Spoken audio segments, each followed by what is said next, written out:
But that takes us to our new franchise, my new love, RHONY, the new RHONY, RHONY rebooted, RHONY 2.0. I don't know how other ways to say RHONY, but macaroni, baby. Yeah.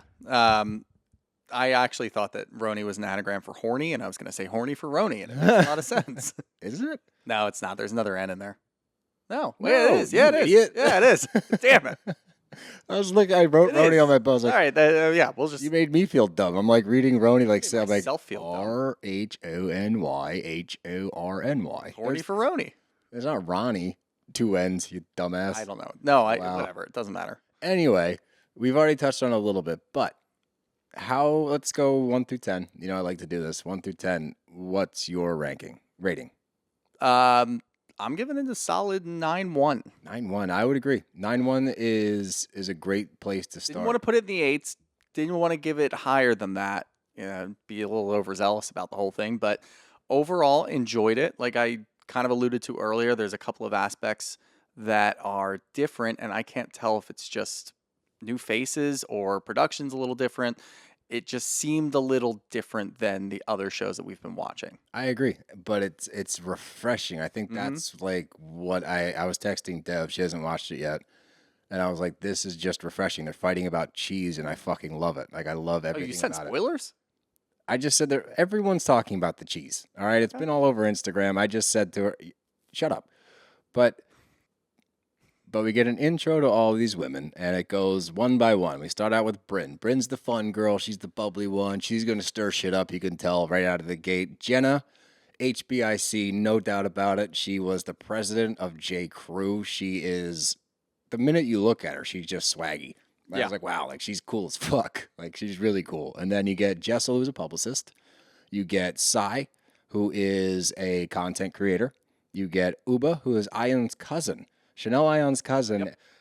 And when I tell you I was so excited that she was on this show, I was like, oh my God, she's got glimpses of Chanel Ion in there too. I don't want to jump it right now, but bring Chanel to New York. We did say last year if we lose Dubai overall, which I don't give a shit about Dubai. I was thinking about that today. I forgot about Dubai. I don't know if it's altogether. coming back. Haven't heard a word. Don't care. Don't care. Don't care. Bring Chanel to New York. We had said if you're going to reboot RHONY, bring Chanel to New York. Yep.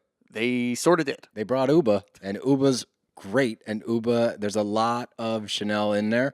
But I think if you get that duo together, if you bring Chanel in, if Dubai tanks, which it very well might, and you bring Chanel over to New York, if she's down for that. Give her like a year or two of friend of. I mean, I'm sure she's probably in and out of the country doing modeling and whatever.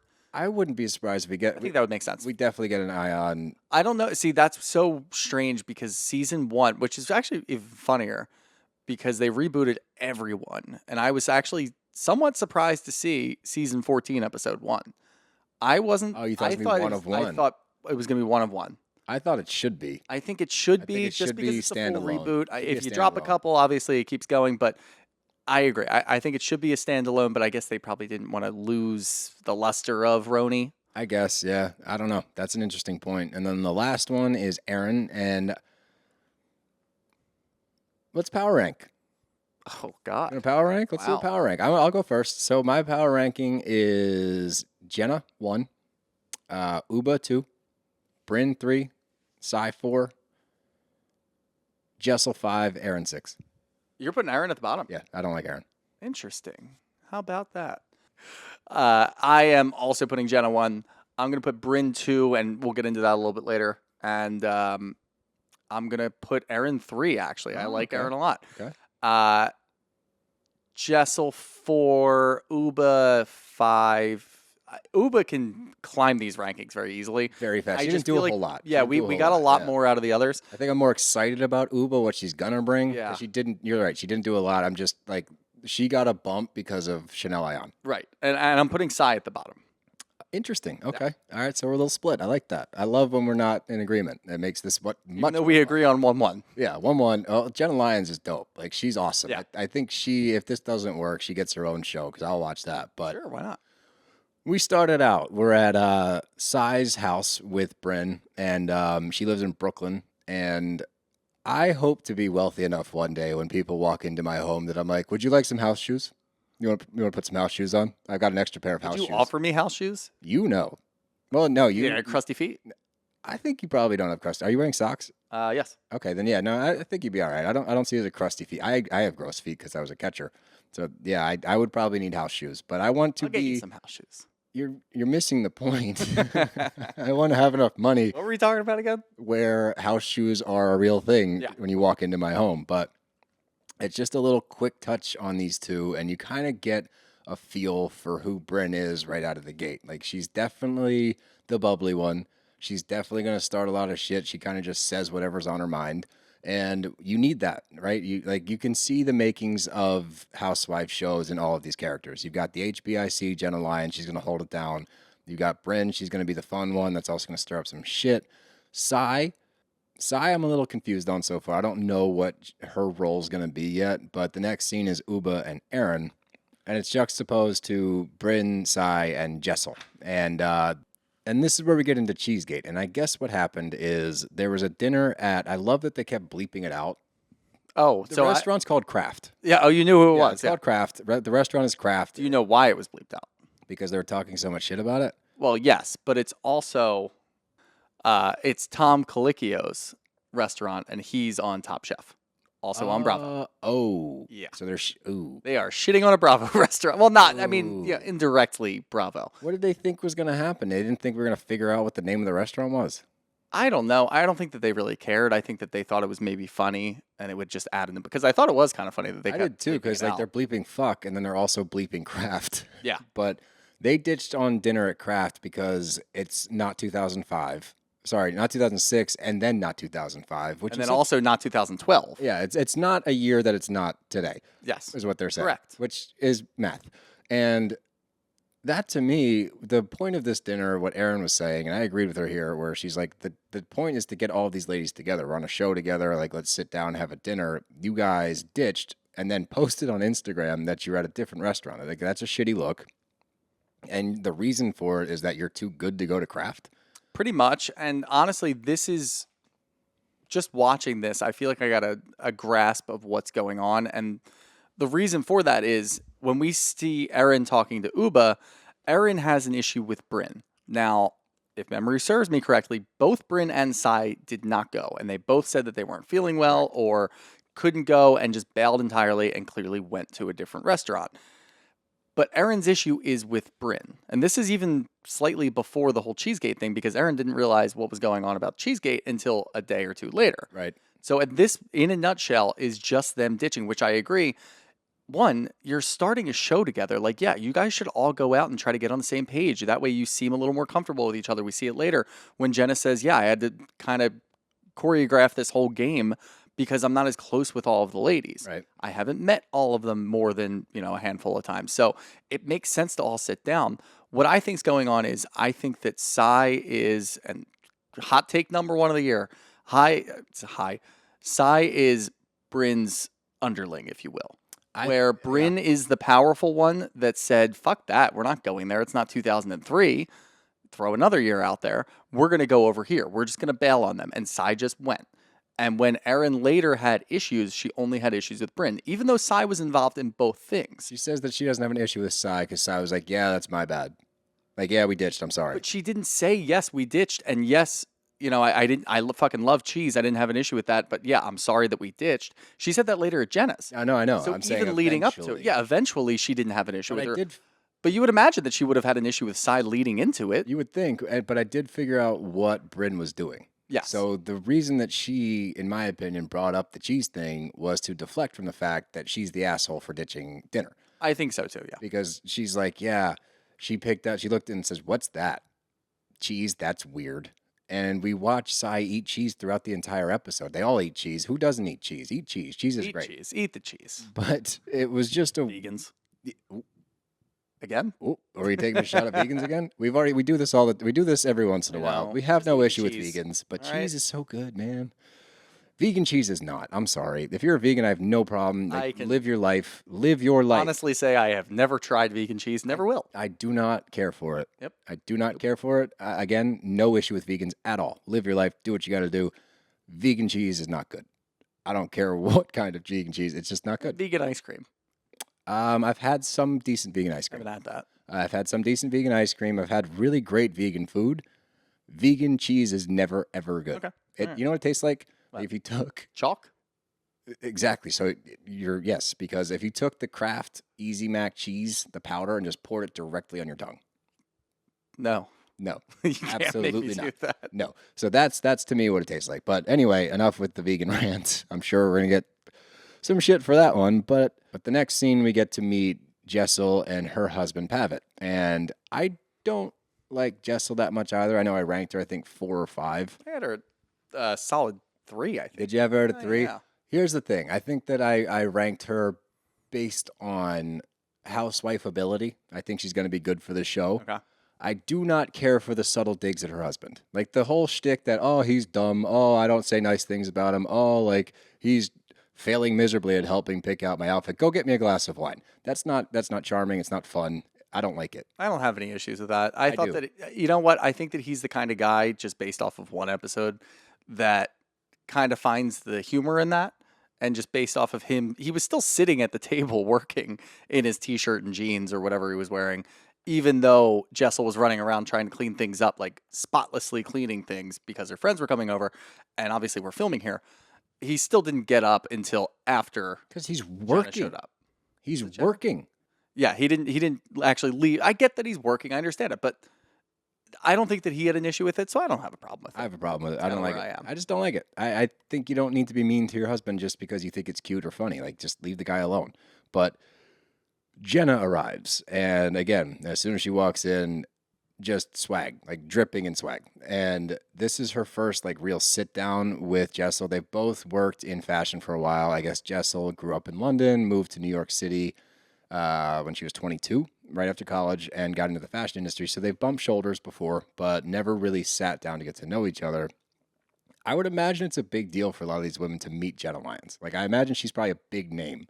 I would imagine so too. And this is one of the things that I liked about Jenna is how often do we meet housewives or meet new friends of, and they're always incredibly vague about what they do for work. Oh, she was very descriptive. Incredibly descriptive. Like, I appreciated that beyond anything Same. else. It was Even awesome. some of these other women, like But it was Sai, just, didn't she know. gave that rundown. She gave that, like, coming up from nothing rundown where she was sitting outside of an office and she was an assistant to an assistant to an assistant.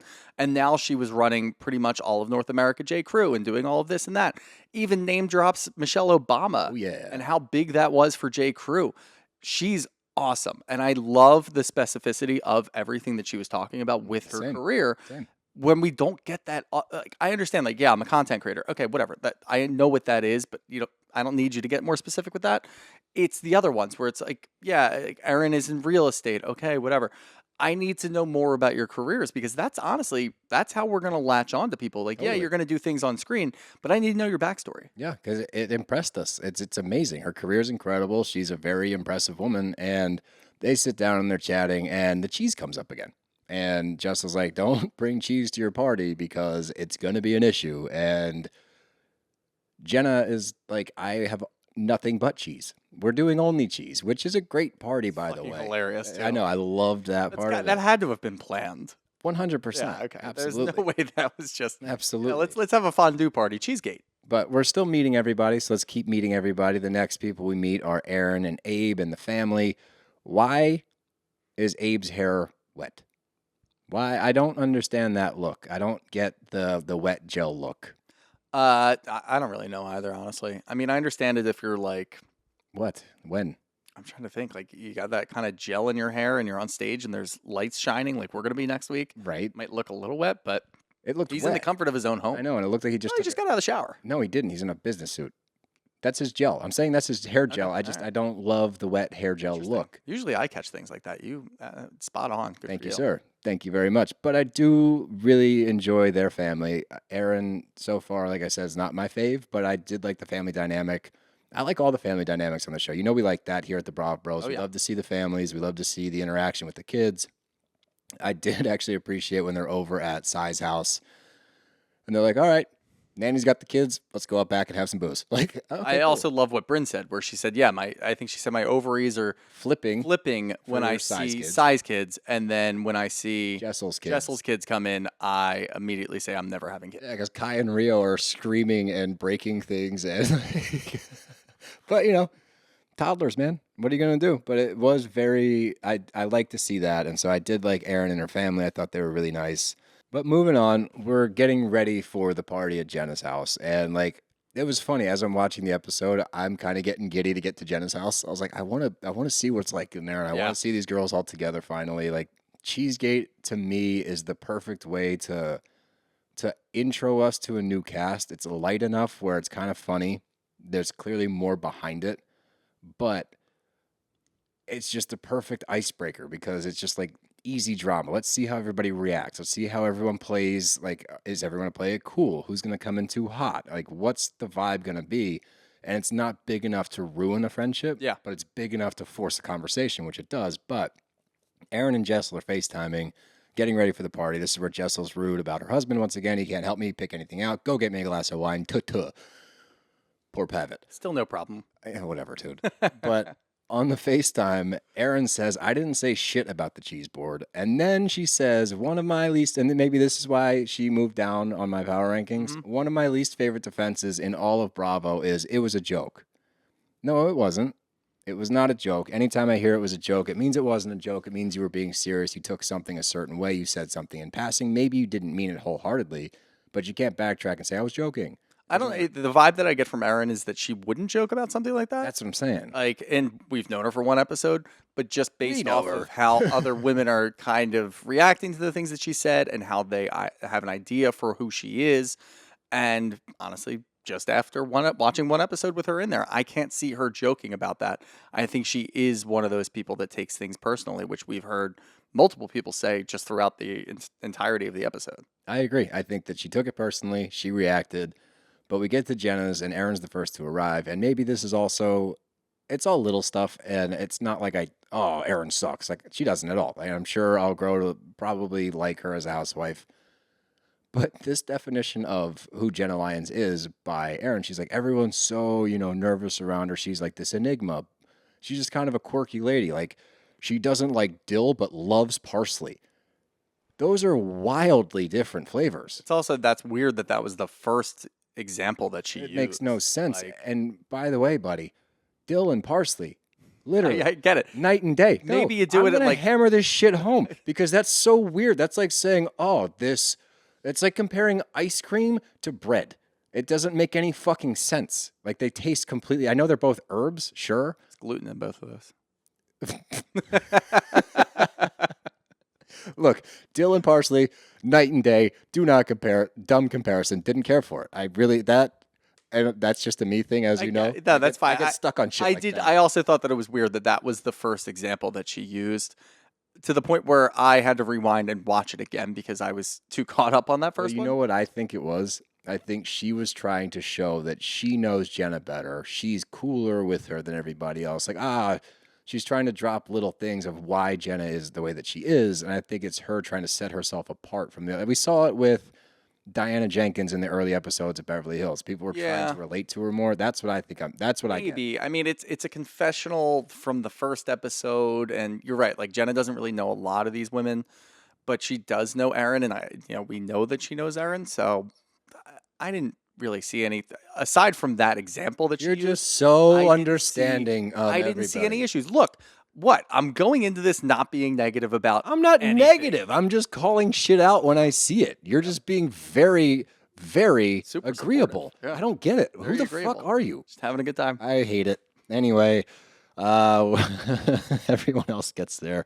Jenna's upset about the lack of khaki. I would be too if I threw a khaki party. Well, it was funny that it was pouring rain, and khaki's probably one of the funniest things to wear in the rain. Oh yeah, it's not a great. Like, Steele and I used to wear khakis in high school every day, and when it rained, it was hilarious Yeah. to look at the khakis walking around. But one thing that bothers me in these shows, and it happens all the time, and I know that they coordinate when each person's going to show up to an event, and they hold them back, and they make them sit in a car, whatever bullshit. Just once, it would have been nice. You came in really hot right there. Oh yeah, just once, it would be nice if Aaron showed up, said hi to Jenna, and the very next person that walked in was Bryn. Now, I'm Oh, yeah. okay with how the scene played out later because I didn't expect that. Mm-hmm. But in that moment, how great would it be to have that awkwardness, get it out of the way in the beginning, make the two of them sit down alone, exchange pleasantries, get through the whole thing. Jenna has no idea what's going on. She's an innocent third party to all of this. Make them sit together by themselves and wait for Uba to show up, wait for Sai to show up. I don't care who comes in next. It would be really funny. Of course, Bryn has to come in last. Yeah, but I think they definitely planned it that way, as you They said. do. But I did like that Aaron goes, no, I'm not going to bring it up right out of the gate. I'm going to sit on it. We're going to just act like everything's cool, and then I'm going to fuck her up. Like, I like that line. That's a good line. So, pointing her corner there. Not only that, I also love that Bryn walked in and was immediately scared and said, I'm scared. I'm to scared. death. Yeah. I am going to enjoy myself. I'm going to eat some cheese. I'm going to have a few drinks, and then I'm going to die. Like, she just kept making that joke, and it was really funny. But also, we never see that. We always see the one who stirs the pot is always the one who denies things, who always gets so standoffish, and who always takes like the high pedestal stance on things. Bryn was fucking scared and laughing about it, and it was funny. She made it playful to the point where it kind of disarmed us as the audience. No, it did. And it made me like Bryn and also like Aaron because Aaron approached it in a better way too. I thought it Aaron was approached crazy. it well. I didn't think that would happen, and I've never in my wildest dreams thought that I'd be able to see that on a housewife show. RHONY 2.0. Exactly, because we've seen so much bullshit over the years with these fucking shows. Now we're stuck in the mud with half of these franchises.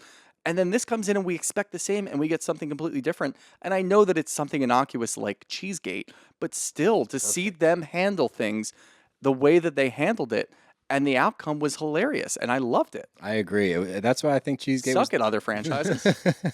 Oh, who's jumping on the train now, pal? It's been one episode, Not dude. a run. It's been one episode, dude.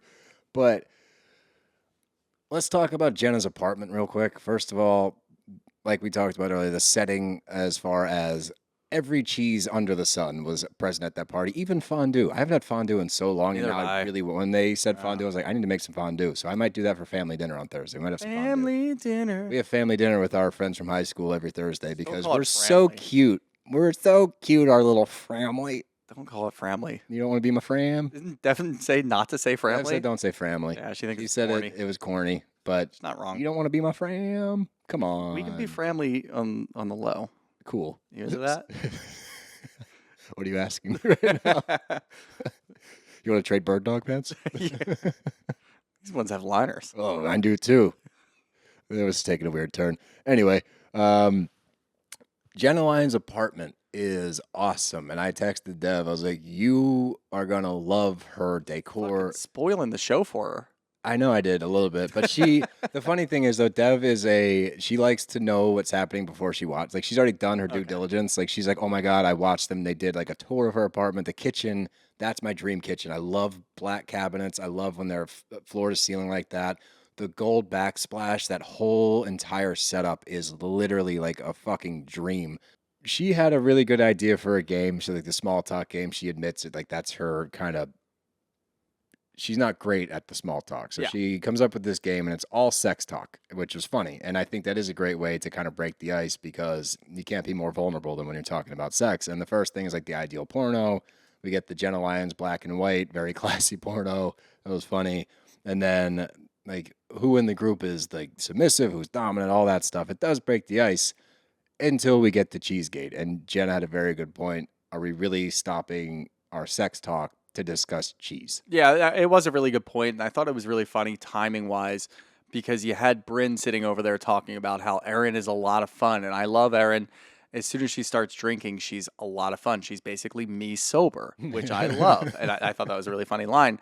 And then as soon as you finish that confessional, you can see Erin's, maybe a little tipsy, and she looks right over at Bryn, and it's like, we're going to talk about this right now. Yep. She literally just flat out goes, Bryn's lying. And then Bryn explains it and she just says like, and she said it was weird or whatever. And it's clearly just Bryn trying to start some shit. And Jenna squashed it. She's like, guys, this is bullshit. Just shut up. Like, who cares? Let's move on. I love that we have that person on the show. Every housewife franchise needs one of those that's going to direct the conversation, keep it going, keep it moving. A very Garcelle role. That's a Beverly very Hills, good way to put it. Yeah, it's a very Garcelle role. But I love that Erin's like, all right, let's go. We're going to finish this. We're going to the other room. Let's talk about this. See, Aaron's slowly ticking back up in my book. See, I'm not As an we asshole. talk about it. Yeah, that's what happens. And she pulls her aside. They go into the other room. They're talking about it. And again, we get that funny cutscene of Bryn like, I'm horrified. I'm gonna go die. And it is. It's very disarming and it's nice. It's relatable. I like that we don't just have everyone acting like a hard ass all the time, because you can see right through 90% of the housewives when they do it. Like, you're not that guy, pal. Not that You're guy, not that pal. guy, pal. But they sit down, and Aaron has a good point. And I think that this is what the dinner was. I don't think that it was they're too good for craft. I think that Bryn's trying to align with somebody. They're picking sides already. We're already going to see some factions form. We see it on every single show. It happens no matter what. You will see teams, you will see duos, trios, whatever. They will fall apart eventually, but you will always have your mainstays. To me, this was a defining moment where she was picking a team. All right, Sai's cool.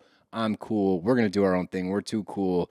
We're going over here. You guys do your thing, whatever. That's what I got. After Aaron explained it that way, that does make sense to me. Yeah, it makes a lot of sense to me. But I also, like I said earlier, both of them handled it well. I thought that the way that Bryn, she didn't just yes her to death. She didn't just deflect. She didn't try to explain her end of it. She knew she was wrong. She kept saying that she was going to die. I love that scene of her walking through Jenna's shoe closet and saying, wow, this is incredible. Oh, wow, I'm walking my death. Oh, my God, this is incredible. Here comes my death. And like, that was really funny to me. And it's just super disarming to see that, because you're not like on pins and needles going into it. You expect them to actually resolve something, which is crazy. They did. And they sat down and they broke Jenna's chair. And Bryn kept trying to break Erin and make her laugh, but she did eventually apologize. And I thought that it was a genuine apology. I think that she had zero idea what Erin was mad about. And when Erin actually explained what she was mad about, Bryn understood that's what she was mad about and agreed and said, you're right, that's wrong. I'm sorry that I did that. They made up. They had a very playful, fun walk back out there. I thought that Bryn did a good acting job there. I did too. Erin kind of ruined the moment, because she was laughing immediately when she was walking in. I think she was a little tipsy. But overall, it was really funny, and it ends on a good note to the point where you're, again, hopeful for the rest of the season. I think it's going to be great. I agree. I think that we have the makings, potentially, of a great show. I hope it continues in this direction. There's going to be, eventually there's going to be a dud episode. It happens across all franchises. I'm okay with dud episodes as long as there's no inorganic bullshit. Agreed. Just don't fabricate any drama. Just leave it, make it clean. It's New York. People are still going to watch. I don't care how many comments we get about how people aren't watching because they're so stuck in the fucking past. Go to Craft. If you're stuck in the past, go to Craft with Ramona. I don't give a shit. Just go ahead and do it. But we're going to be watching a good show, and we're going to be enjoying it, and you're going to be sad.